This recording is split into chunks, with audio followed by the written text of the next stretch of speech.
Salut à toi. Alors dans ce podcast, j'aimerais te parler de la puissance de te créer un réseau. Moi, dans ma vie d'investisseur, au début quand j'ai commencé, je recherchais un petit peu comme tout le monde via le Bon Coin, via des sites de recherche. Ça m'a permis tout de même de trouver quelques belles pépites, hein. Je renie pas toutes ces choses-là, mais je me suis rendu compte avec le temps que finalement tout ce qui se retrouvait sur le Bon Coin était d'abord filtré par les agences, les notaires, et que généralement toutes les agences proposaient d'abord les biens à leur carnet de clients avant même de le poster sur le Bon Coin. Donc en même temps, ça paraît totalement logique. Nous, les premiers, si on a des clients auxquels on peut proposer les biens, on va pas s'embêter à faire une annonce si on peut le proposer à nos clients. Donc ce qui est hyper intéressant pour vous, c'est de prendre contact avec tout un tas d'agences et essayer de vous mettre dans leur tête, de vous ancrer dans leur tête à chaque fois qu'il y a un investissement locatif.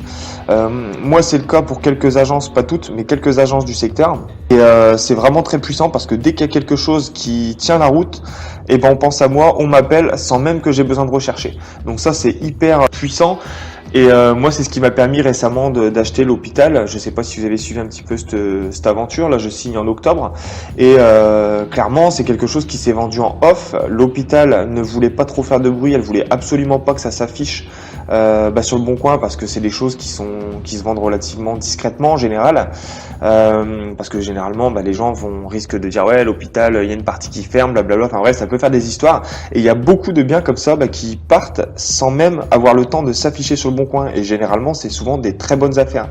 Donc c'est pour ça que je vous dis qu'il est hyper important de vous faire connaître auprès des agences et auprès des notaires également, parce que les notaires, c'est pareil, c'est peut-être même ce qu'il y a de plus puissant. Mais si vous cumulez les deux et que vous faites connaître, faut insister, ça se fait pas du jour au lendemain, mais contactez-les une fois par semaine.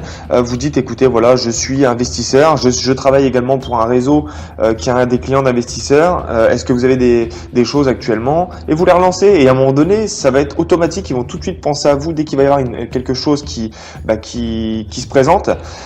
Bien sûr, ils vont proposer ça d'abord éventuellement à leurs clients, mais il y a des secteurs où ils n'ont pas des clients à l'infini, quoi. Moi, je vois dans le secteur. Je fais partie, on est deux gros investisseurs dans le secteur. Encore, je me considère pas comme un gros investisseur, mais eux me considèrent comme un gros investisseur. Donc, à chaque fois qu'il y a quelque chose d'intéressant sur le marché, ils me contactent. Ça, c'est vraiment génial. Et encore une fois, si vous arrivez à faire ça, vous allez trouver des pépites pour vous et également pour vos clients. Donc, les clients, vous allez pouvoir leur proposer des affaires qui ne vous intéressent pas forcément, parce que vous allez voir, hein, sans déconner, dès l'instant que vous aurez pris contact vraiment avec plein d'agences et plein de notaires, si vraiment ils arrivent à penser à vous, vous allez voir qu'on va vous contacter et vous allez vraiment tomber sur des affaires pour vous perso qui ne seront pas du tout pour ces deux airs, mais pour vous perso. Vous allez voir que vous allez trouver des pépites et vous allez vraiment toucher autre chose que ce que vous trouvez généralement sur le Bon Coin. Et même pour vos clients, voilà, c'est hyper puissant. Le réseau, c'est vraiment indispensable pour quelqu'un qui est chasseur. Faites-vous connaître, je vous assure que vous regretterez pas. Et encore une fois, c'est vraiment que du positif et pour vos clients et pour vous. Alors après, donc là, c'est une partie du réseau, mais à savoir qu'il y a 3 points vraiment qui sont hyper importants quand on investit ou pour nos clients. C'est les agences, donc c'est pour trouver des biens, ça c'est vraiment une étape indispensable. Ensuite, il y a les courtiers et les artisans. C'est vraiment encore 2 autres points hyper importants. Alors les courtiers, toujours pareil, c'est vraiment ce qui va vous permettre de voir si votre client est solvable ou pas. Donc on a pour ça dans l'interface une fiche, un dossier à donner au client en même temps que l'adresse mail de votre courtier. Le client transmet directement les documents au courtier et le courtier fait une petite analyse et ça permet de savoir tout de suite si votre client est solvable ou pas et pas perdre de temps. L'avantage d'avoir le courtier en tant que partenaire, si vous arrivez à créer de bonnes relations avec lui, l'avantage c'est que lui va vous faire des analyses rapides, il sera transparent avec vous, il va vous dire non, votre client c'est pas possible ou c'est possible. Et l'avantage c'est que le jour où vous, encore une fois, à titre perso, vous lui amenez un projet, étant donné que ce courtier vous lui avez apporté du travail, vous lui apportez des clients et que vous avez créé une certaine relation avec cette personne, vous allez ça va être un partenaire, il va batailler votre dossier comme pour comme quelqu'un qui vous lui apportez du client, il va le batailler beaucoup plus que si c'était pour un client normal entre guillemets. Donc voilà encore quelque chose qui fait que se créer du réseau, c'est hyper puissant. Et toujours pareil avec les artisans, c'est exactement la même chose. Demain, vous trouvez des artisans de qualité avec des tarifs raisonnables. Faut pas non plus prendre des artisans qui sont pas chers, faut pas prendre des très chers, faut trouver quelque chose qui soit raisonnable pour pas que ça plombe la rentabilité, mais quelqu'un qui fait du travail correct. Et là c'est pareil, demain vous lui apportez des clients, le jour où vous avez quelque chose pour vous, l'artisan sera reconnaissant, il va vous faire un prix du tonnerre. Donc il y a vraiment que des avantages à se créer du réseau. C'est vraiment tout bénef de faire appel à des partenaires, c'est vraiment la base, je dirais, c'est la base de votre entreprise, c'est la base pour vous en tant qu'investisseur.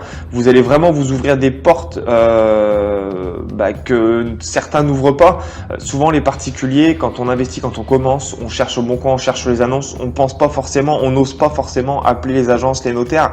Mais je vous assure que c'est vraiment, encore une fois, puissant. Le mot puissant, j'insiste, mais c'est vraiment une réalité.